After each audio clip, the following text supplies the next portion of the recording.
एकदा एक नावलौकिक म्युझिक डिरेक्टर आपल्या कॉन्सर्टसाठी ट्रॅव्हल करत होता.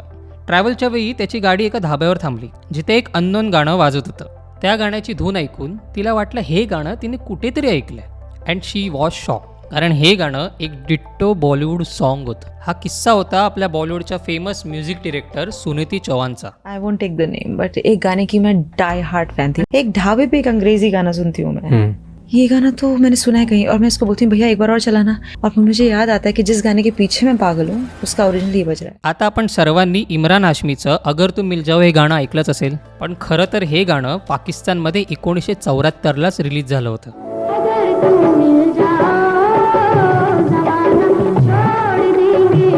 फक्त हे गाणंच नाही, असे कितीतरी गाणी आहेत ज्याचे आपण डायहार्ट फॅन आहोत, पण तरी पण ते गाणं आपलं नसून पाकिस्तानच्या गाण्याची कॉपी आहे. जसं की स्त्री 2चं आज की रात, मुन्नी बदनाम हुई, या आली, disco Deewane.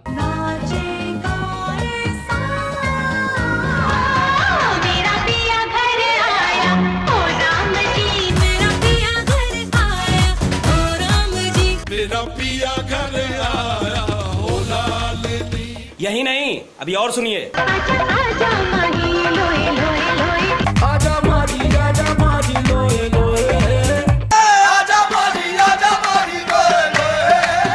I love you, I love you, I love you, I love you, I love you, I love you.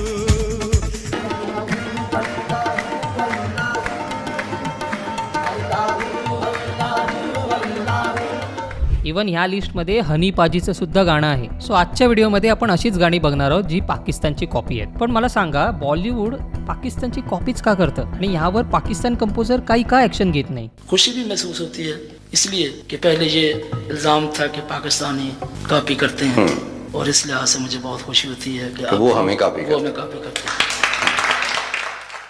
समजा तुम्ही एखादं गाणं ऐकत आहात जे डिट्टो दुसऱ्या गाण्यासारखं साऊंड करते. सो जरुरी नाही ते गाणं दुसऱ्या गाण्याची कॉपी असेल, कारण अशा सिच्युएशनमध्ये 3 पॉसिबिलिटी असू शकतात. पहिली पॉसिबिलिटी की ते गाणं एक्झॅक्ट दुसऱ्या गाण्याची कॉपी आहे. दुसरी पॉसिबिलिटी ते गाणं दुसऱ्या गाण्याचं इन्स्पिरेशन आहे. आणि तिसरी पॉसिबिलिटी अशी की ते गाणं दुसऱ्या गाण्याचं सॅम्पल असू शकतं. आता सॅम्पलचा फंडा काय आहे हे आपण शॉर्टमध्ये जाणून घेऊया, कारण ह्या प्रोसेसला समजल्यानंतरच तुम्ही डिसाईड करू शकाल की एक गाणं कॉपी आहे की नाही. बघा, एक गाण्यामध्ये डिफरंट लेयर असतात, जसे की vocals, instrumental, music, beats, rhymes. समजा एका गाण्याचं बॅकग्राऊंड म्युझिक एका म्युझिक डिरेक्टरला भरपूर आवडलं. सो तो काय करतो, तो गाण्याचा एखादा पीस उचलतो, त्याला थोडाफार मॉडिफाय करतो आणि आपलं एक नवीन म्युझिक क्रिएट करतो. या प्रोसेसला म्हणतात सॅम्पलिंग. फॉर एक्झाम्पल स्त्री 2चं आज की रात गाणं. आज की रात मजा हुस्न का. बोललं जातं की सचिन जिगरने हे गाणं पाकिस्तानच्या एका म्युझिकवरून कॉपी केलं. ने बांधा है तेरे इश्क में एहराम जुनू. आता भलेही हे गाणं डिट्टो वाटत नाही, पण ही केस सॅम्पलिंगमध्ये मोडते, कारण या पाकिस्तान सॉन्गला आपण लो पिचमध्ये ऐकलं तर ते डिट्टो आज की रात सारखंच ऐकायला येतं. इनफॅक्ट आपण सचिन जिगरचे बाकीचे पण सॉन्ग ऐकले तर आपल्याला सेम केस दिसते. जसं की सिमरन मूवीचा टीजर ट्रॅक दिलवालेच्या थीम सॉन्गचा सॅम्पल आहे.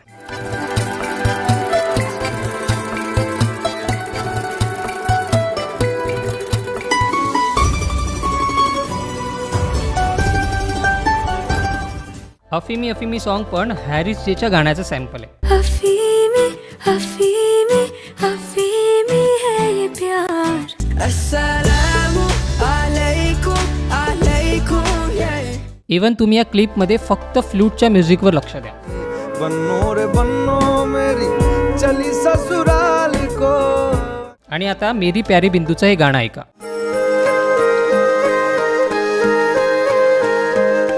आहे ना एकदम डिट्टो सेम, बट स्टील हे कॉपी नाही, सॅम्पल आहे. आणि हे फक्त सचिन जिगरच नाही तर इंडस्ट्रीमधले सगळे डिरेक्टर करतात. रब्बा ने तुझको बनाने में कर दी है हुस्न क्या हुआ जो लाई छूटी जीवन की गाड़ी लूटी. सो नेक्स्ट पॉसिबिलिटी आहे इन्स्पिरेशन, म्हणजे एका गाण्याला इन्स्पायर होऊन दुसरं गाणं बनवलं जातं. या केसमध्ये म्युझिक कंपनी ते गाणं विकत घेते किंवा मग त्या आर्टिस्टलाच विकत घेते जिने ते गाणं गायलं होतं. जसं की स्टुडंट ऑफ द इयरचं डिस्को सॉन्ग. हे गाणं सुद्धा नादिया हुसेनचं होतं.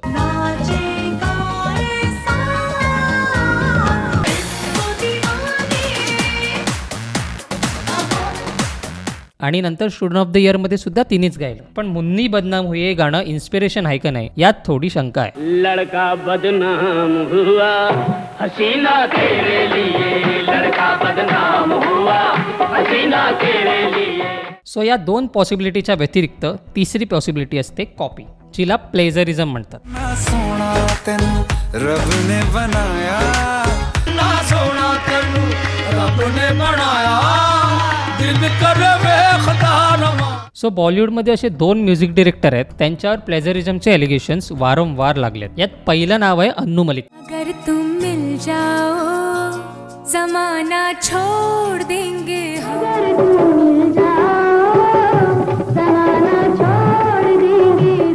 आणि दुसरं नाव आहे प्रीतमचं. त्यांच्यावर 51 वेळा एलिगेशन लागलेत.